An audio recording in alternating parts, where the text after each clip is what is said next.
Hi there, I'm Danny Flexen and welcome to the latest edition of SecondsOut ReFLEXions. We're here every Monday at 4:30 PM to look back on the boxing of the weekend just gone.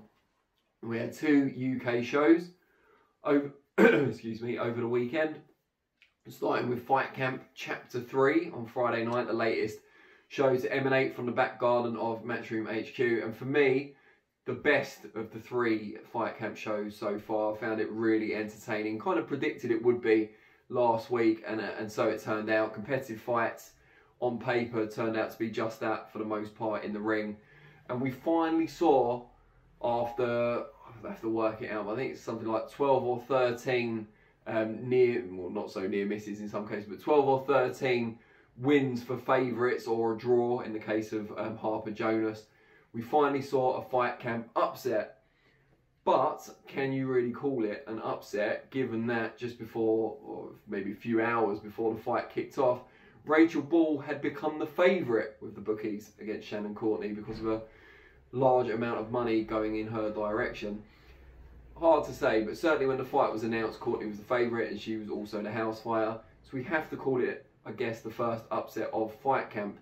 One of the better fights on the show as well, 8-rounder.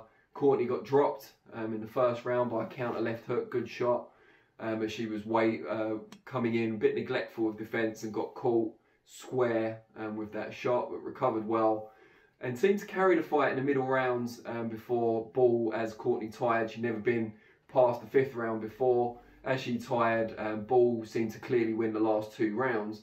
For me, I had Courtney winning the fight by a point overall. I gave Rachel Ball the first when she scored the knockdown in the last 2, and obviously the extra point for the knockdown. So I had Courtney edging it by a point, but the referee, the only person who mattered when it came to scoring, judged that Ball had done enough, and she gets the biggest win of her career so far. And for Courtney, it's going to be a blow. She's obviously, she did a lot of things right in the fight, I thought. Came back well from the knockdown, was a lot more measured after that in her aggression. Bobbed and weaved her way in, landed the telling shots during the middle rounds. And the advice from Charlie B in the corner as well, I thought was good. But it was a close fight, could have gone either way. And quite a big step up as well for Courtney this early in her career. So you have to give her credit for taking the risk, but ultimately not one that paid off. Or maybe paid off in terms of the experience she gained, but not in terms of a W in that column. But well done to Rachel Ball. We also saw Eric Donovan almost pull off the second upset of Fight Camp, and on the same night. Boxed incredibly well, former top amateur Irishman. Boxed really well against Zelfa Barrett. Fast hands, movement. Often beat Barrett to the punch. Not a great performance from Zelfa, it has to be said, overall. But he kept plugging away, looking for his openings. It was still a pretty close fight until I think it was round 7. Barrett broke through with a monster left hook to drop Donovan heavily, and after that the writing was on the wall, and in the following round another huge left hook. It's probably the 2 best left hooks Barrett's landed in his career. So the next one in the 8th round got rid of Donovan, who will gain from the fight in that he'll get more opportunities now. I think he boxed really well, and an easy on the eye performance too. Barrett was exceptionally hard on himself in the post-fight interview, apologising to people who had high hopes for him. I think he said something like that.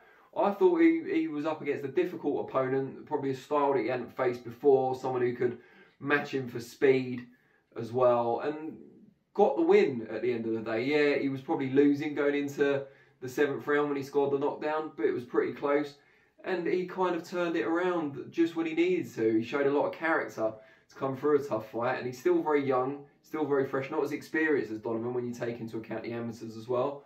So I think, with all that taken into account, the future's bright for him still. Main event saw Felix Cash deliver a really good performance in breaking down Jason Welborn. It was methodical, but everything had a purpose.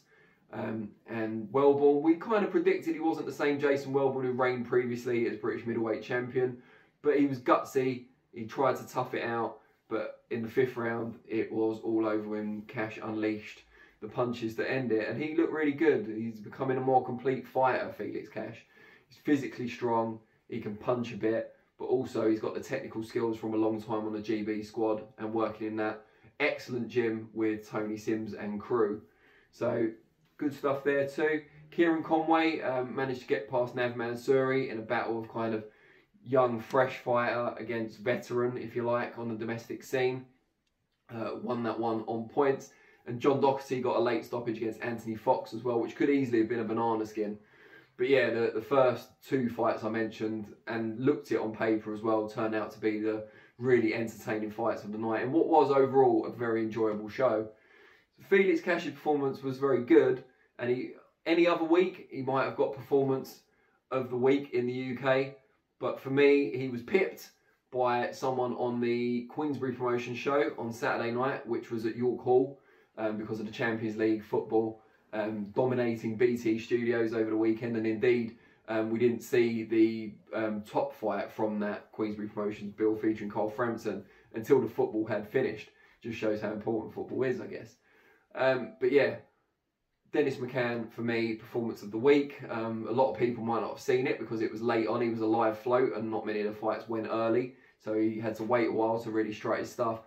But he just looked excellent and got an incredible result, really, against talented journeyman in Brett Fido, who had only previously been stopped once in something like 63, 64 defeats in his career.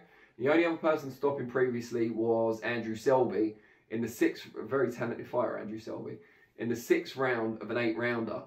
That was a stoppage, so Dennis McCann officially becomes the first and only person to date to knock out Brett Fido with a superbly placed left hand to the body in the 2nd round of their fight, causing Fido to drop to his knees and shake his head, and was unable to get back up. Referee completed the full 10 count over him. So the first man to knock out Brett Fido, who's been in with the cream of the domestic crop around bantam and super bantam, even held current British and Commonwealth super bantamweight champion Brad Foster to a draw not too long ago. So it's a great feather in McCann's cap. But it's not just a case of a lucky shot that capped an average performance. In the short time the fight lasted, McCann looked every bit the piping hot prospect most people have tagged him as. His movement was excellent, his footwork was great, upper body movement too. Didn't waste the shot. His jab, so he's got kind of 2 different jabs which he uses, and the opponent has to guess which one's coming next, I guess. He's got the fast flicking jab, which he uses as a rangefinder to keep his opponent off. But then he's got that hard jab where he really rotates his shoulder into it. And you can tell at times Fido was knocked back by it, grimacing from that jab. And then he looks to follow up from that right jab with a variety of punches, hooks, uppercuts, and of course the straight left to the body, which is the one that really ended Fido's night. And just overall, just seemed, for someone so young, just looked incredibly composed and poised, Dennis McCann. Didn't rush his work, looked for the openings, and even the shot that ended it, you couldn't tell it was a fight-ending shot until the delayed reaction as Fido went down, and then, and only then, McCann began to celebrate. Before that, it could have just been a normal shot in the middle of any exchange, so it almost looked effortless. So great performance from Dennis McCann. That's my performance of the week. Elsewhere on the Frank Warren show, we saw Frampton get a stoppage over Darren Traynor. Dropped him with a body shot, I think it was round 6. And then in the following round, another body shot caused Traynor to turn away and effectively give up the fight, shaking his glove dismissively as if to say he didn't fancy any more of that. It had been a kind of patchy performance from Frampton before that, but he has been inactive in the last couple of years, and that's no surprise. A lot of people said, well, you know, if he boxes like that in his projected title fight against Jamel Herring, he could be in trouble. Yeah, sure, but you would expect him to be better from getting the rounds in, and he will improve. There were still flashes of world-class quality in the fight. It just wasn't a consistent performance, and I think that will come now he's shed some of that ring rust. Michael Conlon, I thought, looked excellent against Sofiane Takouch. Got a final round stoppage in their 10-rounder. But just looked sharp throughout, landed the better, more telling, more accurate shots. Was disrupted halfway through the fight by getting 2 points taken off for low blows, some of which were borderline in my opinion. And after that, he had to completely change his game plan, because I think downstairs work formed a lot of his strategy against Takouch. So he had to change that, headhunt a bit more, take his time, be more careful with his placement of shots. But still eventually got him out of there. And he's now moving down to super bantamweight, where I think he'll be a real threat. The less said about the other 2 main fights on the card, the better. Unfortunately, Harry Scarf and Troy Williamson. Williamson came through narrowly on points. It was a very scrappy affair, which didn't exactly have me on the edge of my seat, more hiding behind the sofa, if anything. Bit tedious, it's fair to say, and I think they'll both perhaps look better in the future against other opponents. But a win for Williamson, he stays unbeaten and can move on from here. So there are some benefits to be associated with it, but just not my favourite fight of the year. The other fight to which I refer is Archie Sharp against Jeff Ofori.